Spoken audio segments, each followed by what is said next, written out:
আসসালামু আলাইকুম বন্ধুরা, কেমন আছেন সবাই? আশা করি সবাই ভালো আছেন, সুস্থ আছেন। আলহামদুলিল্লাহ, আমরাও খুব ভালো আছি, সুস্থ আছি। সোনালী রান্নাঘর অ্যান্ড ব্লগ চ্যানেলে আপনাদের প্রত্যেককে স্বাগত জানাই।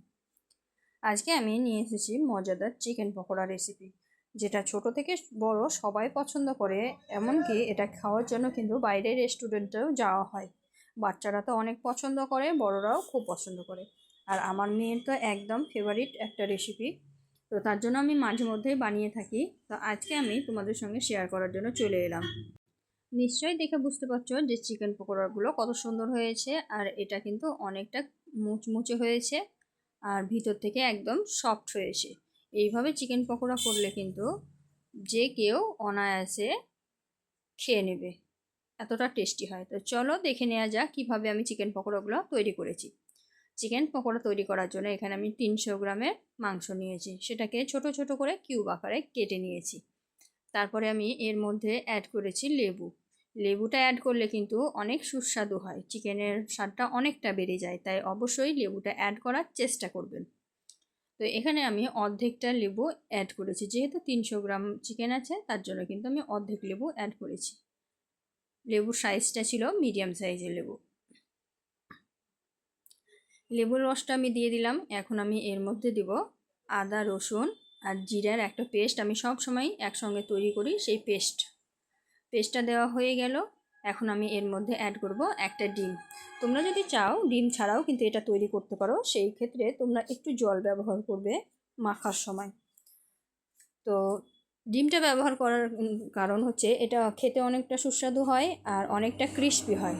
তারপরে আমি এখানে দিয়ে দিলাম পরিমাণ মতো হলুদ গুঁড়ো। হলুদ গুঁড়োর পরিবর্তে কিন্তু তোমরা এখানে কালারও ব্যবহার করতে পারো, তাহলে কিন্তু কালারটা অনেক সুন্দর হবে। তো আমি কালার ব্যবহার করিনি, হলুদ গুঁড়োই ব্যবহার করেছি। তারপরে দিয়ে দিয়েছি জিরা ধনিয়া পাউডার আর দিয়ে দিয়েছি লঙ্কা গুঁড়ো। আর এখানে দিয়ে দিলাম স্বাদ মতো লবণ। এখন আমি দিয়ে দিলাম বাটিতে করে এক বাটি, হাফ বাটি, এক বাটি নাই হাফ বাটি বেসন। আর দিয়ে দিলাম অল্প পরিমাণে কর্নফ্লাওয়ার। কর্নফ্লাওয়ার যদি হাতের কাছে না থাকে, চালের গুঁড়োতেও কিন্তু খুব সুন্দর একদম ক্রিস্পি ভাব আসে, তাই চালের গুঁড়ো দিয়েও কিন্তু তৈরি করে নিতে পারো। তো এখন আমি সব কিছু দেওয়া হয়ে গেছে আর ভালোভাবে হাত দিয়ে চটকিয়ে চটকিয়ে মাখিয়ে নেব। যেহেতু আমি এখানে ডিমটা ব্যবহার করেছি তাই এক্সট্রা জলের আমার প্রয়োজন পড়বে না। আমি ভালোভাবে হাত দিয়ে মাখিয়ে নেব। তো তোমাদের যদি একটু জলের প্রয়োজন পড়ে তোমরা কিন্তু জল ব্যবহার করতে পারো, অল্প পরিমাণে জল নিয়ে ব্যবহার করবে। তো এখন আমি অফ ক্যামেরায় এটাকে ভালোভাবে মাখিয়ে নিয়েছি আর দেখতেই পাচ্ছ কীরকম হয়েছে মাখানোটা। এরকমই হবে, থিকনেসটা দেখেই বুঝে নিতে হবে। তো পকোড়া ভাজার জন্য আমার একদম রেডি হয়ে গেছে। এখন আমি পকোড়াগুলো ভেজে নেব। তার জন্য কড়াইয়ে বসিয়ে দিয়েছি তেল। এখানে আমি অল্প পরিমাণে সাদা তেল দিয়েছি আর বেশি পরিমাণে সর্ষের তেল দিয়েছি। সর্ষের তেলের ভাজা খেতে বেশি টেস্টি হয়, তার জন্য আমি সর্ষের তেলটা ব্যবহার করি বেশি পরিমাণে। তেলটা হালকা একটু কুসুম গরম হয়েছে, এর মধ্যেই কিন্তু আমি পকোড়াগুলো দিতে শুরু করে দিয়েছি। এই তেল কিন্তু খুব একটা গরম হলেই যে দিতে হবে তার কোনো মানে নেই, হালকাতেও দেওয়া যায়, সুন্দরভাবে ভেজে নেওয়া যায়। কারণ চিকেন পকোড়াটা কিন্তু হালকা আঁচেই ভাজতে হয়। তাই আমি খুব বেশি দেরি না করে একে একে সমস্ত চিকেন পকোড়াগুলো কড়াইয়ের মধ্যে দিয়ে দিলাম। আর একটা একটা করে দেওয়ার কারণ হচ্ছে একটার সঙ্গে একটা লেগে যাবে না, তাতে কিন্তু ভালো সুন্দর হবে, একদম চিকেন পকোড়ার সাইজগুলোও সুন্দর হবে আর সুন্দরভাবে ভাজা হবে। তো দেখতেই পাচ্ছেন তেল আমার গরম, অনেকটাই গরম হয়ে গেছে। আর যখন আমার চিকেন পকোড়াগুলো দেওয়া হয়ে যাবে তখন কিন্তু আমি গ্যাসের আঁচটা কমিয়ে দিব। মিডিয়াম আঁচে এটা ভাজার চেষ্টা করবেন, তাহলে কিন্তু খুব সুন্দরভাবে হয়ে যাবে। তো এখন আমি এটাকে একটু উল্টিয়ে দিব। এক সাইড হালকা হয়েছে, এর মধ্যেই কিন্তু আমি এক সাইড উল্টিয়ে দিব। তো দেখতেই পাচ্ছ আমি কিন্তু খুব ডুবো তেলে ভাজি না, তোমরা চাইলে কিন্তু এর থেকে বেশি তেল ব্যবহার করতে পারো, কিন্তু আমার মনে হয় এমনি তেলেই কিন্তু সুন্দরভাবে চিকেন পকোড়াগুলো ভাজা হয়ে যায়। এখন আমি নাড়াচাড়া করে সুন্দর করে ভেজে নিচ্ছি। চিকেন পকোড়াগুলো ততক্ষণ পর্যন্ত ভাজবো যতক্ষণ না সুন্দর একটা কালার আসবে। আর এই কাজটা কিন্তু একটু সময় নিয়ে করতে হবে, তা না হলে কিন্তু চিকেনের ভিতরের অংশ সিদ্ধ হবে না আর উপরটা লালচে ভাব চলে আসবে, তখন কিন্তু খেতে একদম ভালো লাগবে না।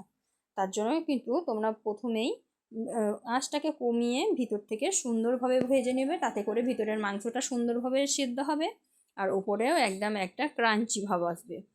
আর গরম গরম চিকেন পকোড়া সসের সঙ্গে খেতে কিন্তু দুর্দান্ত লাগে। তাই এইভাবে ভেজে তোমরা যে কোনো সময় খেতে পারো, সন্ধ্যাতেও খেতে পারো, আবার 10টার নাস্তাতেও খেতে পারো, টিফিনেও খেতে পারো, মানে যখন ইচ্ছা তখনও কিন্তু এটা খেয়ে নিতে পারো। আমরা তো দুপুরবেলায় বেশিরভাগ খাই, যেহেতু আমার মেয়েও দোকানের থেকে স্কুল থেকে আসে আর আমিও দোকানে থাকি, দোকান থেকে আসি, দুপুরবেলাতেই বানিয়ে খাই আমরা।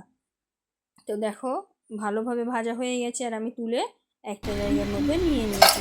সমস্ত চিকেন পকোড়াগুলো একইভাবে ভেজে একটা পাত্রের মধ্যে নিয়ে নিয়েছি। আর এগুলো কিন্তু অনেক গরম আছে, এখন ভেঙে দেখানো সম্ভব নয়। তো দেখো আমি একটা ভেঙে দেখালাম কতটা ক্রিস্পি হয়েছে। আর এই তো আমি এখন একটা ট্রের মধ্যে পরিবেশন করে দেখাবো।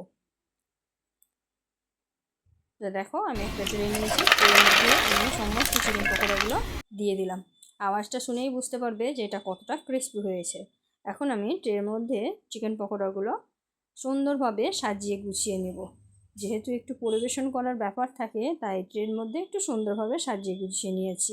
এই তো ট্রের মধ্যে সুন্দর করে সাজিয়ে নিয়েছি, মধ্যে একটু সাইডে সস দিয়ে দিয়েছি। সসটা কিন্তু আমার ঘরের তৈরি হোমমেড সস, খেতে কিন্তু দুর্দান্ত। একে তো ঘরের তৈরি চিকেন পকোড়া, তার উপরে আবার ঘরের তৈরি সস, তো দুটোই কিন্তু খেতে দুর্দান্ত হয়েছিল। তো বন্ধুরা, ভিডিওটি কেমন লাগলো অবশ্যই কমেন্টে জানাবেন। আর যদি ভালো লেগে থাকে লাইক শেয়ার কমেন্ট করে আমার পাশে থাকবেন। আর নিত্য নতুন ভিডিওগুলো আপনাদের কাছে যাতে তাড়াতাড়ি পৌঁছে যায় তার জন্য কিন্তু আমার চ্যানেলটিকে সাবস্ক্রাইব করে রাখবেন।